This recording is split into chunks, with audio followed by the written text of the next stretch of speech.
Ang magulo. Maingay ka.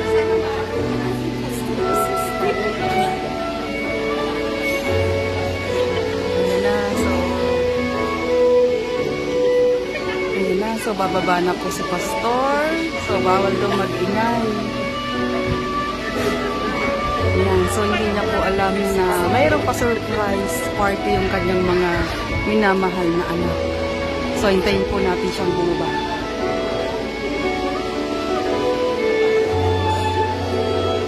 Ayan. So hindi po makababa si Pastor.